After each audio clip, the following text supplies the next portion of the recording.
अपने ही जन्मदिन में क्या कहा जाए।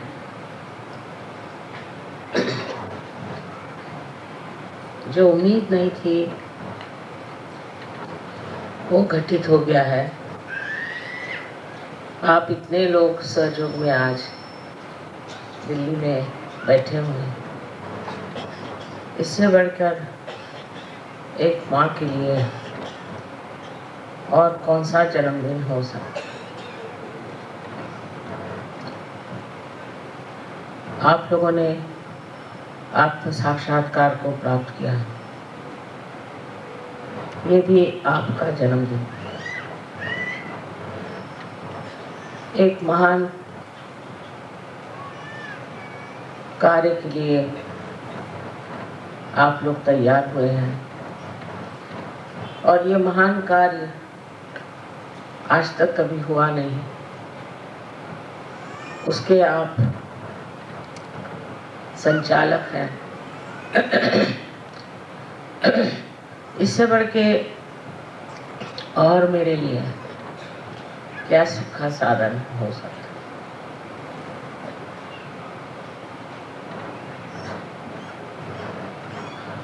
कभी सोचा भी नहीं था कि अपने जीवन में ही इतने आत्म साक्षात्कारी जीवों के दर्शन हों और इतना अगम्य आनंद उठाने को मिलेगा। एक वातावरण की विशेषता कहें जिसमें कि आज आप देख रहे हैं कि मनुष्य एक भ्रांति में घूम रहा है। एक तरफ विदेश की ओर नजर करने पे ये समझ में आता है कि ये लोग एकदम ही भटक गए, वहां पर नैतिकता का कोई अर्थ ही नहीं रहा। अनीति के ही रास्ते पे चलना, अग्रसर होना, वो बड़ी बहादुरी की चीज समझती है और सीधे नर्क की ओर उनकी गति है। इस गतिमान प्रवृत्ति को रोकना बहुत कठिन काम, लेकिन वहां भी ऐसे अनेक हीरे थे कि जिन्होंने सोचा कि ये क्या जीवन हमारा है। दूसरी तरफ हम जब देखते हैं तो पूरी तरह से कठिन परिस्थितियां बनाई गई हैं मनुष्य के लिए कि आप अपने जीवन को एक कठिन बंधन से बांध लें कि हम धार्मिक हैं, और अगर आप धर्म नहीं करेंगे तो आपके हाथ काट देंगे, आपके आंख निकाल देंगे, आपको जमीन में गाड़ देंगे। ये अतिशयता हो गई। और इसके साथ साथ दूसरी तरफ जैसे मैंने बताया कि बहकाव की भी अतिशयता है। दोनों तरफ अतिशयता है।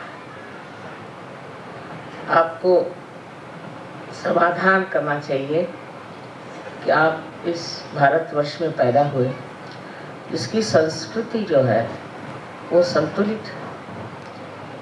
हमें इतना बताया नहीं गया है धर्म के बारे में, किसी ने खास चर्चा भी न करी, लेकिन अधिकतर हिंदुस्तानी आदमी अधर्म में नहीं था, अधिकतर। ये दूसरी बात है, उसके पास कर पैसा आ जाए बहुत, उसका दिमाग खराब हो जाए, या वो राजकारण में चला जाए, या और कोई इसी तरह की चीज को प्राप्त कर ले, तो हो सकता है कि उसको ये बहकाव मिल जाए। पर उसमें भी खुले आम कोई गलत काम करने की हिम्मत नहीं, क्योंकि समाज इतना जबरदस्त कि उसे खींचेगा।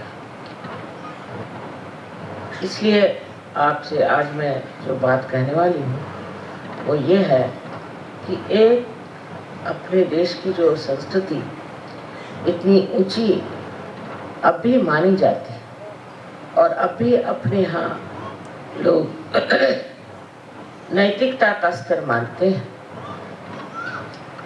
ऐसे देश में विचार करना चाहिए कि यहाँ किसने इतना कार्य किया। ये कार्य स्त्रियों ने किया, भारतीय स्त्री की शक्ति, और इस शक्ति के सहारे उसने अपने बाल बच्चे, अड़ोस पड़ोस और सारे समाज की भी धर्म पे स्थापना की। हालांकि अब विदेशी संस्कृति का असर आ रहा है और उससे हो सकता है हम लोग भी थोड़े बहुत प्लावित हो सकते हैं, पर अतिशयता में जाना बड़ी कठिन बात है, क्योंकि हम लोग जकड़े हुए अपने देश की परंपरा। अपना देश इतना सौभाग्यशाली है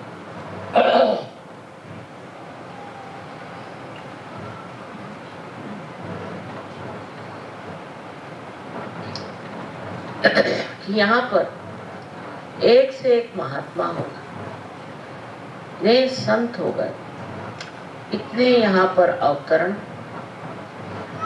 हिंदू धर्म में नहीं, मुसलमानों में भी, और आप जानते हैं सिखों में बड़े बड़े धर्मात्मा इस देश में आए। इस देश की जो विशेषता है कि इस भूमि में ही जैसे कोई आध्यात्म फंसा, न जाने कैसे लोग आध्यात्म की ओर चलते हैं और मानते हैं।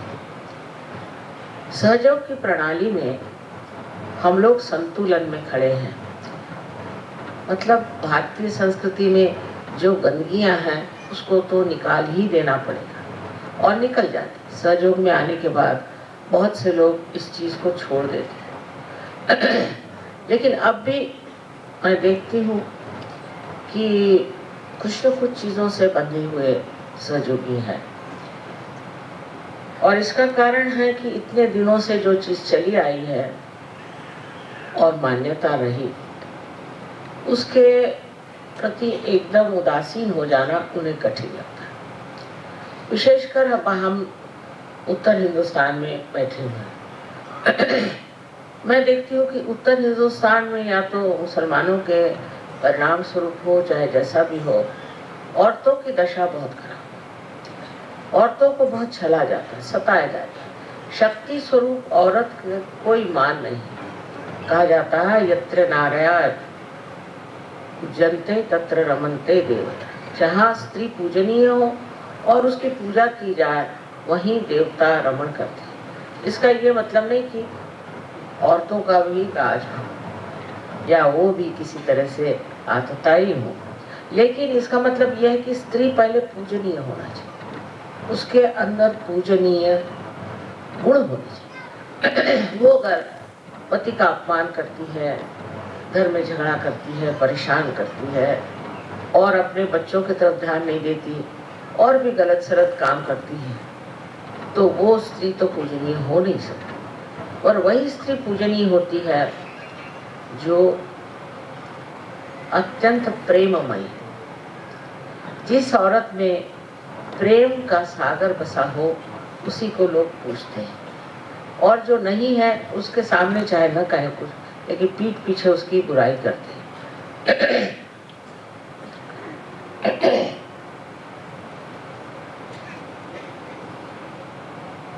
हमारे यहाँ स्त्री को शक्ति माना जाता, पर शक्ति जैसे ये आप इतने यहाँ पर बिजली देखकर बिजली का क्या कहना चाहिए प्रदर्शन देख रहे हैं, ये स्वयं शक्ति नहीं, शक्ति तो कहीं और से आ रही है और यहाँ इसका सिर्फ प्रदर्शन मात्र है। तो इसी तरह स्त्री एक शक्ति स्वरूप होती है, पर उसका प्रादुर्भाव, उसका मैनिफेस्टेशन जो है वो बाह्य में पुरुष के रूप में होता है। उसके बच्चे, उसके रिश्तेदारी के लोग, उसके पति, उसके ससुर, उसके बाप, ये सब पुरुष उस स्त्री के शक्ति से प्लावित होते हैं और उस प्रेम की शक्ति से प्लावित होने के बाद उनमें भी एक तरह का बड़ा अनूठा सा संतुलन बन जाता है। पर जहाँ पर ये स्थिति नहीं होती, जहाँ पर घर की माँ और घर की स्त्री और रिश्तेदार, इन औरतों में वो प्रेम का प्रदर्शन नहीं होता है, उल्टे क्रोध, मत्सर आदि षड्रिपियों से वो अगर भरी रहती हैं, तो ऐसे घरों में कभी भी प्रेम या आनंद आ ही नहीं सकता। ये स्त्री का ही एक बड़ा भारी कार्य है, उसमें हम दबे जा रहे हैं। ये क्या जो शक्ति आज कहाँ से आ रही है, वो अपने को सोचती क्या कि मैं दबे जा रही हूँ। वो तो ये सोचती है कि ये प्रकाश, ये ना मेरा कर्तव्य कार्य है और उसे मैं कर और खुशी खुशी सारा काम। इस समझ को आना जरूरी है। हालांकि औरतों को इतना दबाया गया है इस समझ के कारण, इतनी उनकी अवहेलना करी है कि एक दूसरी चीज खड़ी हो रही है जो कहती है समाज में कि नहीं, ये औरतों का दबाव हम चलने नहीं देंगे, हम पुरुषों को ठिकाने लगा देंगे, उनसे हम हर चीज में लड़ेंगे, उनको हम बिल्कुल बेकार कर देंगे। ये सब करके देखिए, और देशों में जहाँ जहाँ ये हो रहा है वहाँ के बच्चों का हाल देख लीजिए और वहाँ के सब चीजों का हाल देख लीजिए। अब समझ इसमें क्या है कि मनुष्यों में ये समझ आनी चाहिए। मनुष्य में ये समझ सिर्फ स्त्री में ही नहीं पर पुरुषों में आनी चाहिए। ये पुरुषों को सोच लेना चाहिए कि हमारी स्त्री जो है ये स्वयं साक्षात लक्ष्मी स्वरूप है और उसका मान हमें रखना चाहिए। पहले तो स्त्री भी पुरुष का मान रखे और पुरुष भी स्त्री का मान रखे। मैं देखती हूँ सहयोग में अब बहुत कुछ ठीक हो गया है, लेकिन हम लोग जब शादियां करते हैं सहयोग में तो देखते हैं कि जिन लोगों की शादियां, समझ लीजिए जिन लड़कियों की शादियां इंग्लैंड अमेरिका में हुई, तो वो उनके पति उनके इतने गुलाम बन जाते हैं कि उनका दिमाग खराब हो जाता है। सबका नहीं, सबका नहीं। और उल्टी बात ये है कि जिन लड़कियों की शादियां हिंदुस्तान में होती हैं वो तो कहती भगवान बचाए रखे, वह सास ससुर ये वो मार झंझट सब लोग तो मारने को पड़ते। कहने का मतलब ये है कि ना संतुलन वहां न संतुलन यहाँ।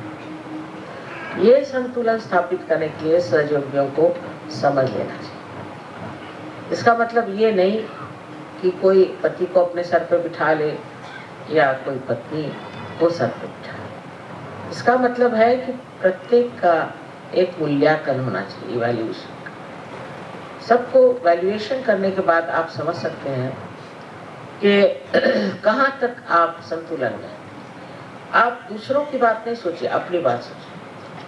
जहाँ आपको जो कहना है वो कहना ही होगा और जो कुछ आपको सुनना है वो भी सुनना होगा। मैं देखती हूँ सहयोग में हमने शुरुआत पहले कुटुंब से की। कुटुंब व्यवस्था से सहयोग को धीरे धीरे बांधा है और जब कुटुंब ठीक हो गए उसके बाद फिर हमने एक एक चीज पर कदम रखा। आज आपको पता है कि ये 25वां सहस्त्रार इस बार मनाया जाएगा। 25 साल हो गए जब सहस्त्रार खुला था, तब से लोगों ने इस चीज को प्राप्त किया और प्राप्त करके एक इससे बड़े प्लावित हुए, नरिश हुए, आज इस स्थिति में आ गए। अब हमारे लिए आगे क्या करते हैं? कुटुंब से शुरू करें तो कुटुंब में हमें शांति प्रस्थापित करें। पहली चीज है शांति। जहाँ शांति नहीं होगी वहाँ कोई भी चीज पनप नहीं सकती। समझ लीजिए ये यहाँ जो गमले रखे हैं ये सब हिलने लग जाए तो ये बढ़ेंगे, खत्म हो जाए। तो सबसे पहले हमें शांति प्रस्थापित करनी चाहिए। इसमें आदमी को भी ध्यान देना चाहिए लेकिन औरतों को भी समझ रखनी चाहिए। दोनों जगह ये चीज रखने से पहले घर में शांति होने से अपने बच्चे जो है सुरक्षित रहें और उनके अंदर एक अपने प्रति, स्वयं के प्रति एक जागरूकता आएगी और वो समझ लेंगे कि वो भी एक सहयोगी हैं, उनके माँ बाप भी सहयोगी हैं और एक उनका परम कर्तव्य होता है कि वो अपने माँ बाप का नाम और भी उज्ज्वलित करें। अब मैं देखती हूँ कि सहयोग बढ़ते बढ़ते अब एक समाज में तो आ ही गया है, किंतु और भी क्षेत्रों में बढ़ रहा है। माने अब हम लोग यहाँ पर जैसे लोग आए हैं, कोई मद्रास से आए हैं, कोई महाराष्ट्र से आए हैं, कोई कहीं से आए हैं, तो देश और देश इस तरह से विचार करते हुए सहयोग पर। अब इसमें भी उसी तरह का प्रकार होता है। जैसे अब दिल्ली वाले आए तो उन्होंने कहा कि माँ आपका बर्थडे दिल्ली में होना चाहिए। अच्छा भाई, कर देंगे, वो तो मानना ही पड़ेगा। दिल्ली वालों को कौन मना कर सकता है, यहाँ बर्थडे नहीं हो। बाप रे, हो गया फिर मेरा। तो मैंने कहा हाँ भाई, शांतिपूर्वक ये चीज़ ठीक है, दिल्ली में ही करो, वो अच्छा रहेगा और व्यवस्था भी यहाँ अच्छी होती है, सब लोगों का इंतजाम भी होता है, सब दृष्टि से मैंने कहा ठीक है। लेकिन उसमें हम दिल्ली वाले हैं या हम दिल्ली वाले हैं ऐसा लेकर के भी लोग झगड़ा। अब ये तो बड़ी ही संकुचित प्रवृत्ति, मतलब जो सहयोग का दूसरा सामूहिक स्वरूप, उसे समझने में हमने गलती की। सामूहिकता में अगर आप नहीं उतरेंगे तो आपका जो संतुलन है वो डावाडोल। अगर हम कहें कि अच्छा इस बार हम बम्बई में ही हो जाए बर्थडे, क्या है, कहीं भी हो बर्थडे तो होगा ही, हमारी तो उम्र बढ़ने वाली है, आप चाहे कहीं भी करिए। लेकिन उसमें फिर उलझन हो जाएगी कि भाई इस बार माने से क्यों किया, या तो लोग ये कहेंगे हमसे कोई गलती हो गई, और या ये कहेंगे कि माँ ऐसा आपने क्यों किया, दिल्ली वालों के इतने बार आपने किया था, अब इस बार क्यों नहीं कर रहे दिल्ली वालों के। तो ये जो तादाद में हमारा गलत चीज़ों से आइडेंटिफिकेशन है, हम यहाँ के रहने वाले हैं, वहाँ के रहने वाले। पहले तो यहाँ तक था कि एक गली में रहने वालों में भी झगड़ा होता, अब वो खत्म। फिर अलग अलग मोहल्ले में रहने वालों में बड़ा झगड़ा होता, और हर एक मोहल्ले के लोग अलग अलग बैठ के मैं देखा करती थी, अरे बाप रे अभी ये चल ही रहा है। फिर वो मोहल्ले छूटे हर जगह।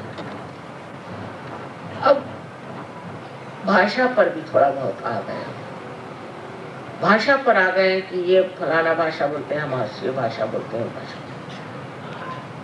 हमें तो अपनी पहले सबसे अच्छी बात ये है कि हमारे देश की जो भाषा है वो तो सीख लेनी चाहिए, चाहे आप हिंदू हो, मुसलमान हो, चाहे मराठी हो, चाहे अंग्रेजी हो, चाहे पहले आपको हिंदी भाषा आनी चाहिए। सहयोग में अब मैं 14 आपकी ऑफिशियल भाषा में कैसे बोल सकती और आपसे वार्तालाप कैसे होगा। तो जो भाषा माँ को आती है, हिंदी मेरे समझ में मैंने कभी सीखी नहीं, पढ़ी नहीं, पर हिंदी भाषा का हमेशा मुझे बड़ा मान रहा और इसलिए हिंदी भाषा मुझे आती है। इसलिए आप लोग सब अगर हिंदी भाषा सीखें तो सहयोग पे बड़ी मेहरबानी हो जाएगी और इससे आपका भी लाभ हो जाएगा। बहुत से लोग हिंदी सीख गए मेरी टेप सुन करके बाहर, प्रदेश के लोग जो हैं वो बड़े जोर से चिपक जाते हैं किसी चीज में, वो लोग हिंदी बोलने लग गए। और हमारे यहाँ अब भी ऐसे लोग हैं कहते हैं माँ हिंदी भाषण मत दो, आपको चाहिए तो तमिल में दो या तेलुगु में दो। मुझे नहीं आती ना तमिल तेलुगु। अब मैं क्या, इसलिए ये भी जो हमारे अंदर भिन्न भिन्न भेद है, इनको बिल्कुल खत्म कर देना चाहिए।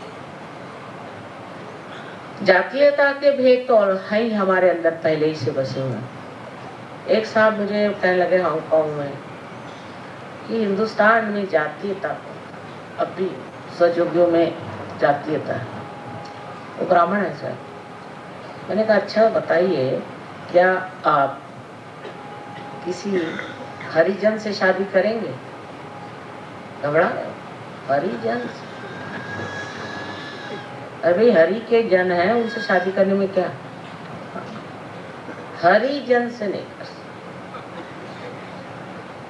तो पहले बाकी सब लोगों में हो जाए फिर धीरे धीरे हरिजन को भी मान लें।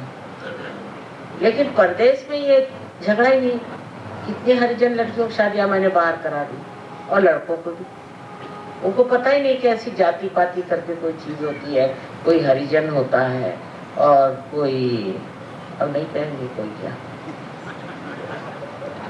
इस प्रकार हमारे अंदर इतनी भिन्नता का स्वभाव है। हम भिन्न है, वो भिन्न है, वो। अब भिन्नता भी आवश्यक चीज है, ये नहीं। परमात्मा ने हर एक को भिन्न भिन्न बनाया। हर एक की शक्ल अगर एक बनाते तो कोई किसी को पहचान नहीं पाता है। जैसे कोई आपने आर्मी खड़ी कर दी, इसी तरह से सबकी शक्ल हो जाती। तो भगवान ने एक पत्ता दूसरे से नहीं मिलता है, ऐसा पत्ता बनाया है कि ये पत्ता आप कहीं दुनिया में जाके ढूंढे तो एग्जैक्टली सेम नहीं हो सकता, पता ही। ये उसकी कमाल है।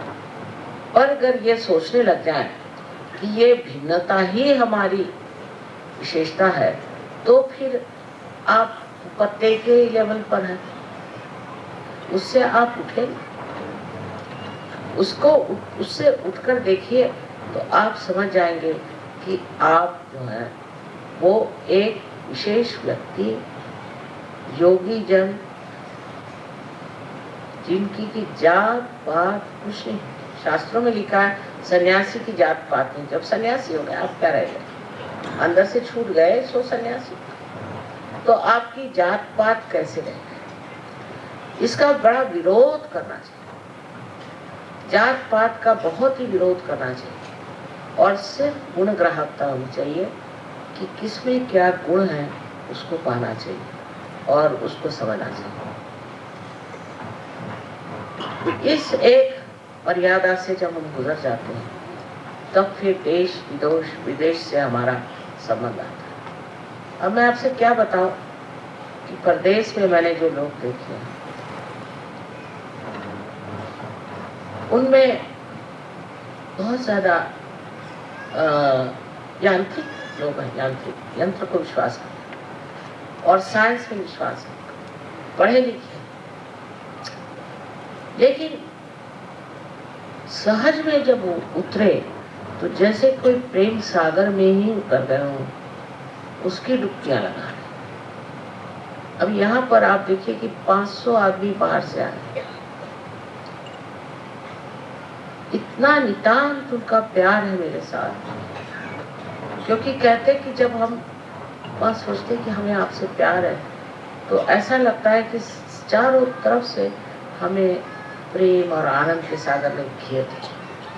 अब कल देखिए उनको कुछ समझ में नहीं आ रहा था कब आए, पर आनंद की लहरियों से वो भरे हुए। उसे सीखने की बात ये है कि बिल्कुल निर्वाज, किसी भी तरह की आशा न रखते हुए वो प्रेम में उतरना चाहते। और क्योंकि हम लोगों को अभी प्रेम की इतनी महत्ता मालूम नहीं है, हो सकता है कि अब भी हम बहुत, जैसे हिंदुस्तानियों की चिट्ठी आएंगी तो मेरा बाप बीमार है, मेरे बाप का ससुर बीमार है, फलाने का फलाना बीमार है, उसको आप दे दीजिए, उसके पास नौकरी नहीं है, मेरी सब बैंक्रप्सी हो गई, मेरा भाई जेल जा रहा है। सब यही बात है।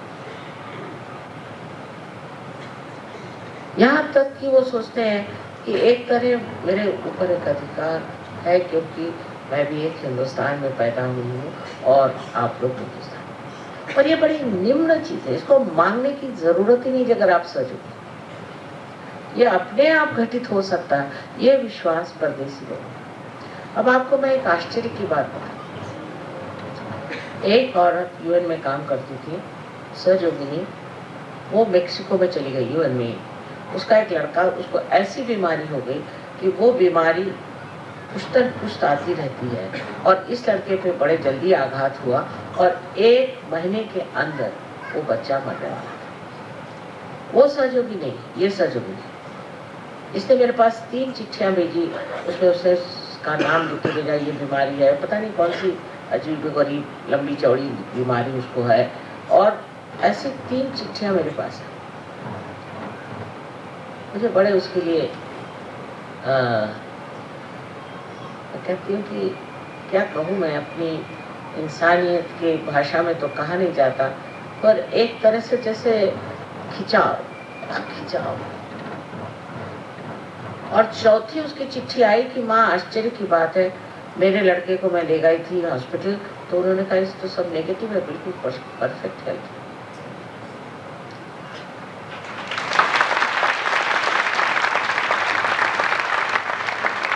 और हिंदुस्तानियों का ऐसा नहीं, एक बार माँ से मुझे मिला दो, अगर माँ मेरे बच्चे को ठीक करेगी तो वो ठीक होगा। माँ के खोपड़ी पे लादे बगैर वो सोचते ही नहीं कि उनका बच्चा ठीक है। कितना बड़ा फर्क है। वो मेक्सिको में बैठी हुई, मैं उसका क्या इलाज कर सकती हूँ? मैं बस आपको प्रार्थना कर रही हूँ और आपके पास मैं चिट्ठी भेज रही हूँ, ये उसको दूंगा बस। अब ये श्रद्धा की जो बात है, प्रेम जब श्रद्धा में हो जाता है, श्रद्धा में अंधश्रद्धा से मतलब नहीं, आपको अनुभव है मेरा, आप जानते हैं मुझे, कोई नई बात नहीं। वो अगर श्रद्धा में हो जाए तो कैसे काम बनते हैं ये समझने वाली बात है। और अगर श्रद्धा न हो, सिर्फ हम तो माँ को बहुत मानते हैं,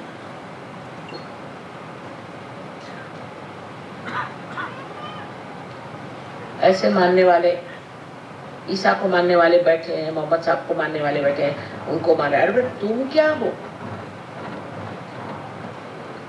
तुम्हारे अंदर कौन सी विशेषता है, तुमने क्या प्राप्त किया, इसे सोचना। हमने ये देखा कि जो कुछ भी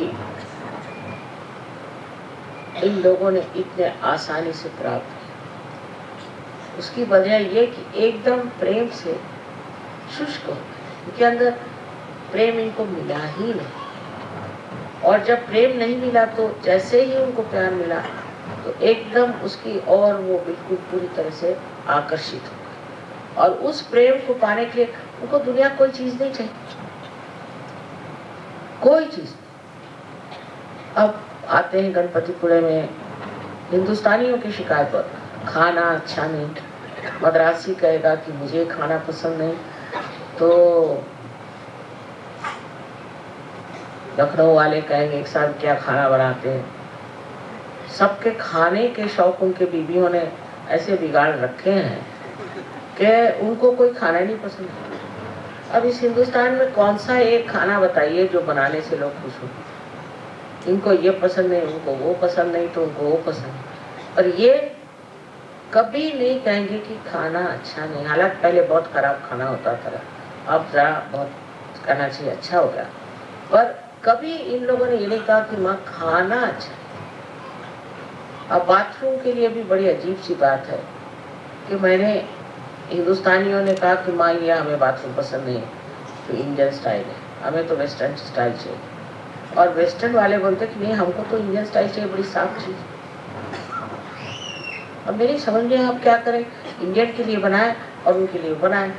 तो मैंने ये कहा अच्छा ठीक है, इंडियन वालों को फॉरेनर्स के साइड में रख दो, फॉरेनर्स को इंडियन साइड में रख दो।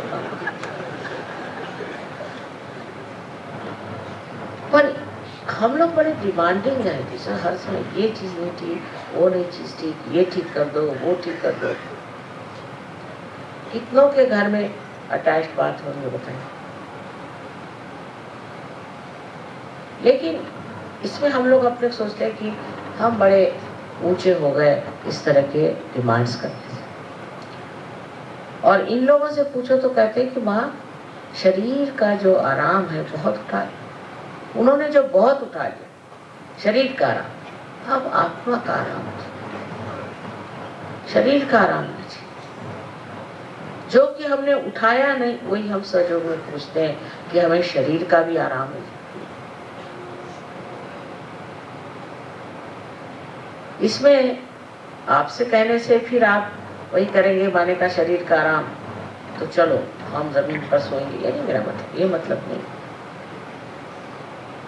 मतलब ये है कि ये सोचना चाहिए कि हमें अब आत्मा का कार्य करना है, आत्मा को संतोष में रखना है। जितना हम शारीरिक चीजों के बारे में सोचेंगे उतना ही हमारा आत्मा दुखी हो जाए, उसका प्रकाश उतना ही कम।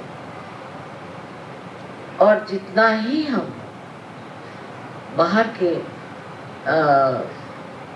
लोगों के लिए, दूसरे लोगों के लिए, वातावरण के लिए, हर चीज के लिए जब हम सोचेंगे उतने ही हम बढ़ते जाएंगे, आत्मा का प्रकाश बढ़ता जाएगा।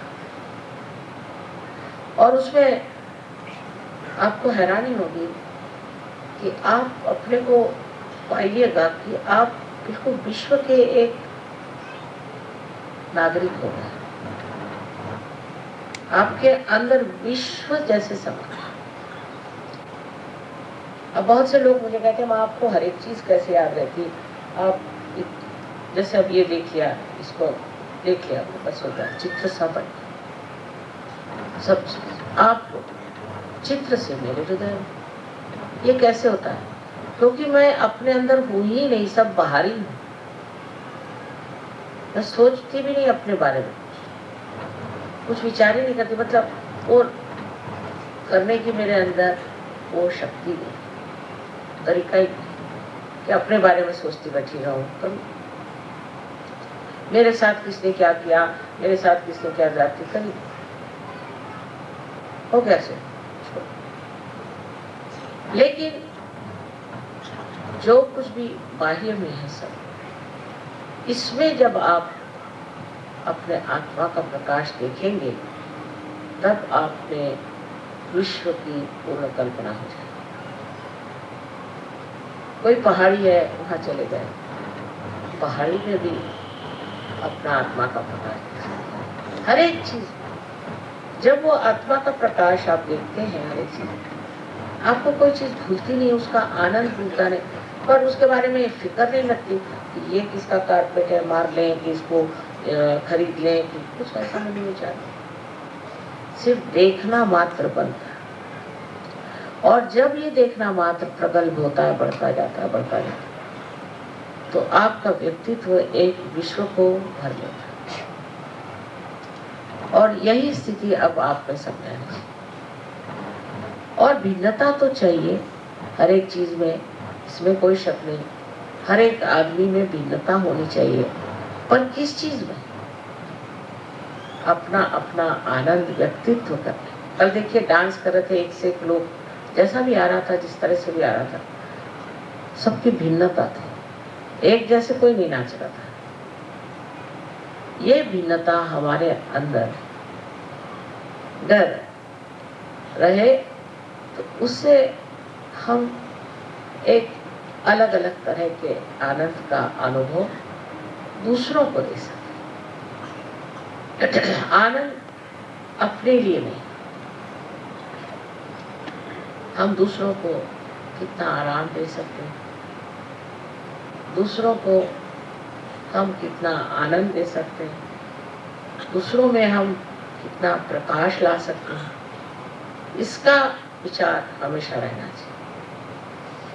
कभी कभी, मैं नहीं कहती सब, पर कभी कभी हिंदुस्तानी भी लिखते हैं कि माँ मेरी प्रगति कराइए, मैं चाहता हूँ कि मैं इस चीज़ों से हट करके ऊंचा हो जाऊँ।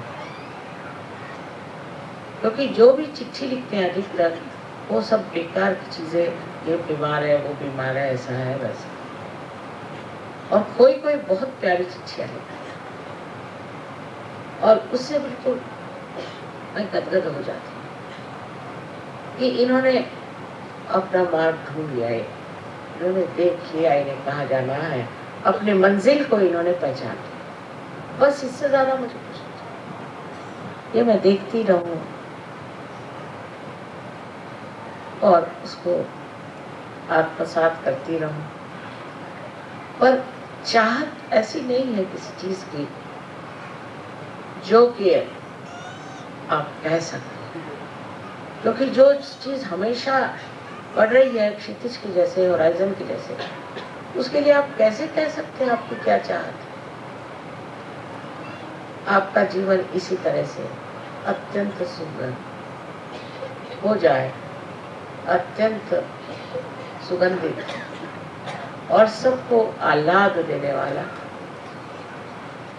सबको आनंद देने वाला हो जाए, यही मैं चाहती हूँ। जिस दिन ये विचार आ जाए, आप लोग कभी कभी राजकारण भी करते हैं, कुछ करते हैं, कोई जरूरत नहीं।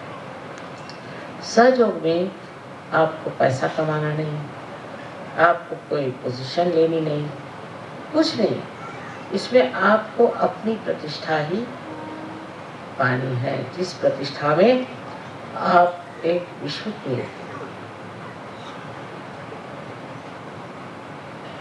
जानने वाले, विश्व में उतरने वाले, विश्व की परवाह करने वाले, उनकी तकलीफ और परेशानियों को दूर करने वाले और सबको ज्ञान देने वाले ऐसे महान महान वृक्ष हो सकते हैं। और मेरा यही आशीर्वाद है कि सब लोग इसी तरह से अपने को बढ़ाएं, अपनी और नज़र करके देखिए कि क्या मैं इस तरह से। I'm sorry I had to speak in Hindi language because the majority of the people don't understand.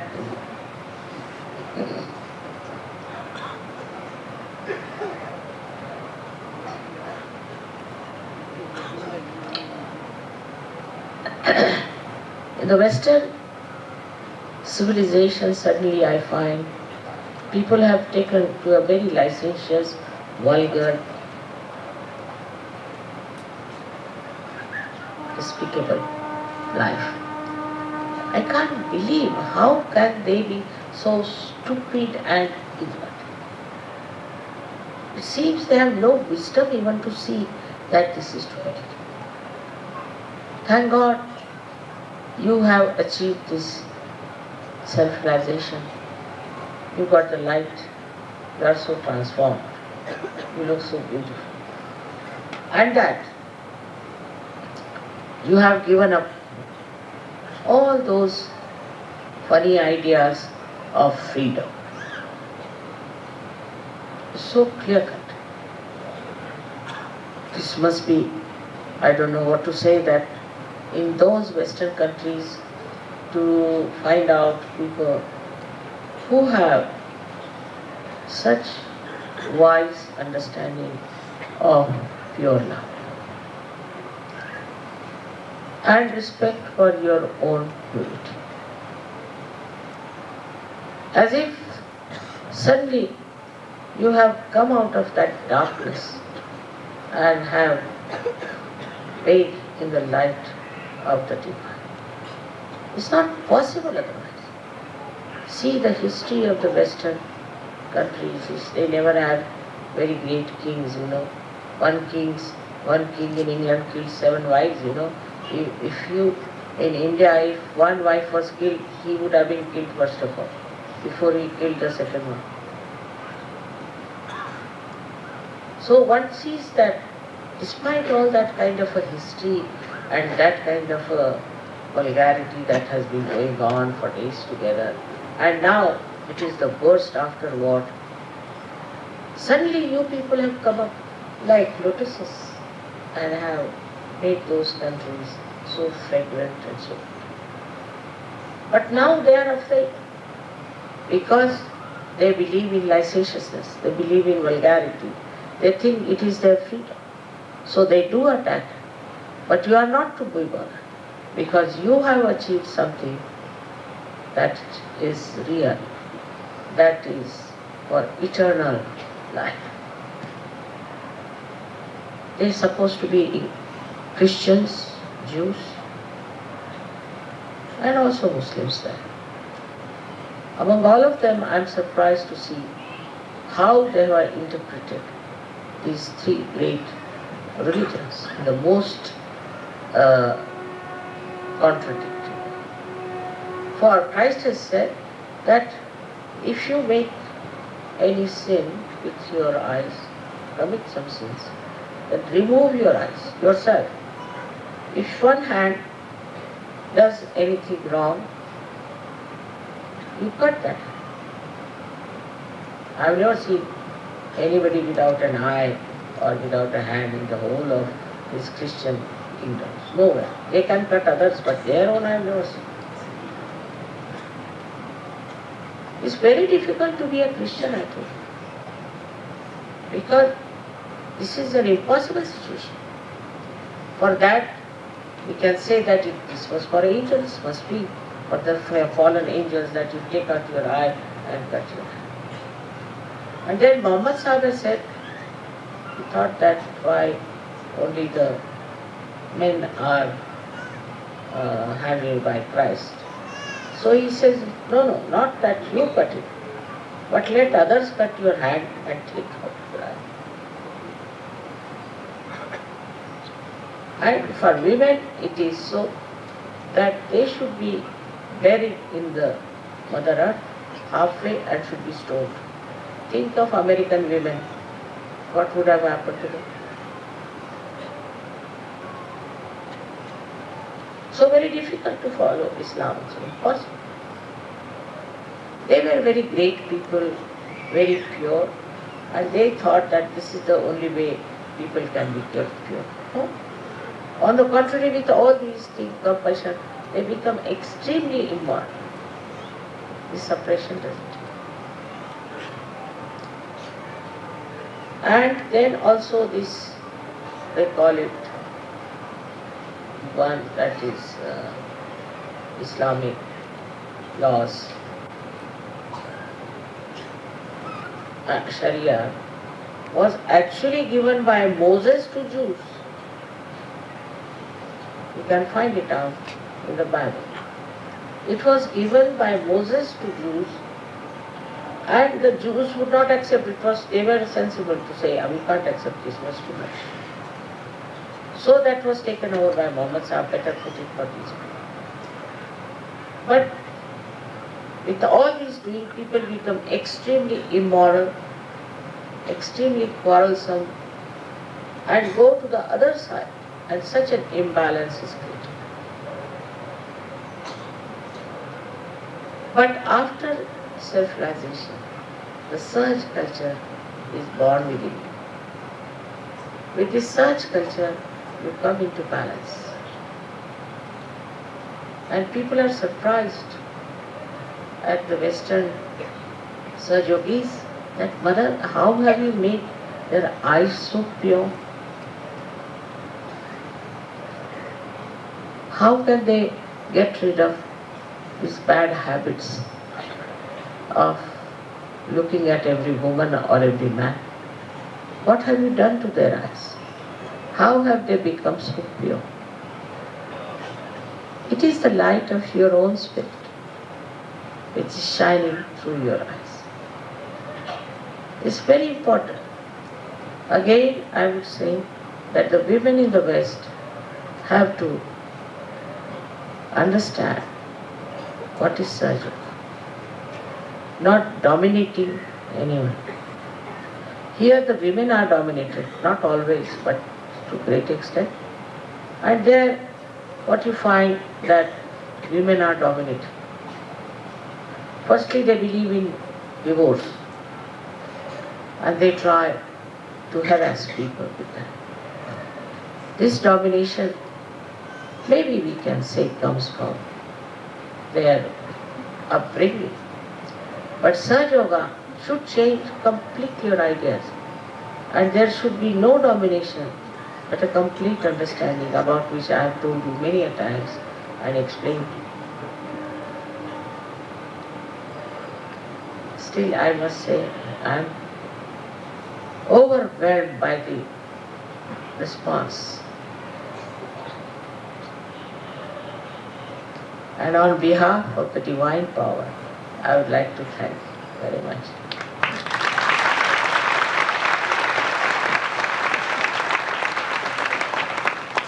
It's really a new race that has come, really. Somewhere somebody goes wrong or something happens, doesn't matter.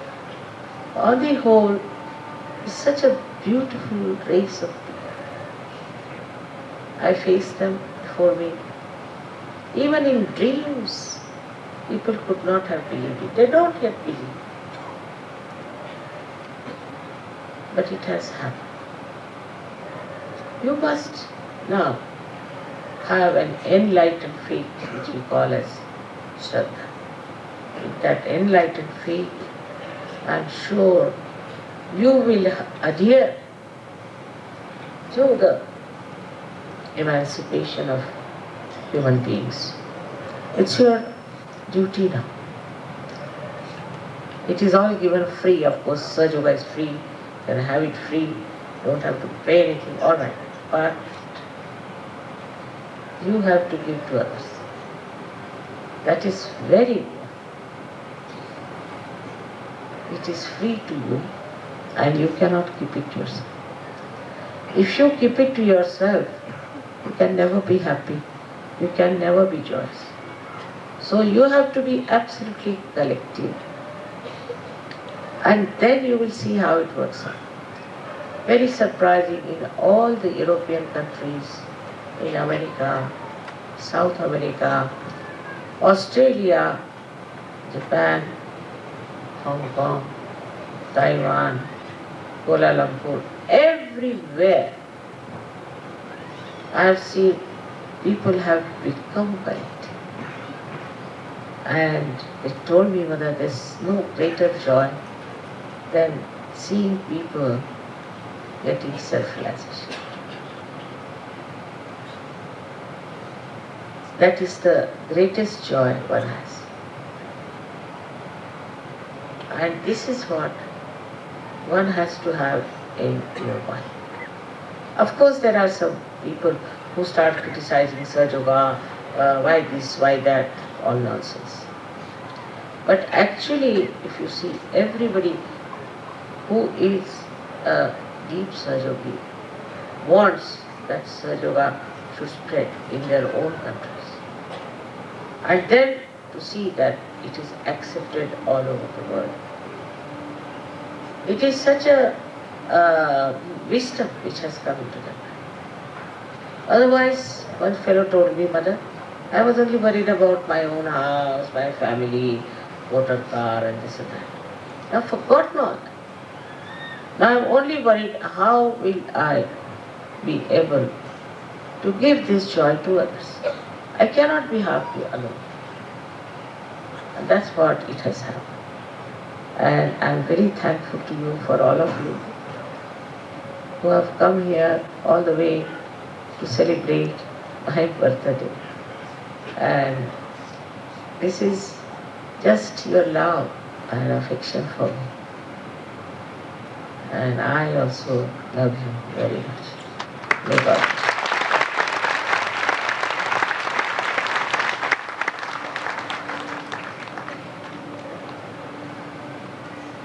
Today's puja is going to be a bit short. I don't know what,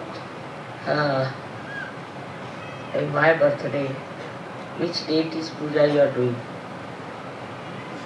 There are all deities, all of them are there. So it has to be short. With all of them being worshipped together, it works out much faster, I think. As when all of you are together, things work out much faster.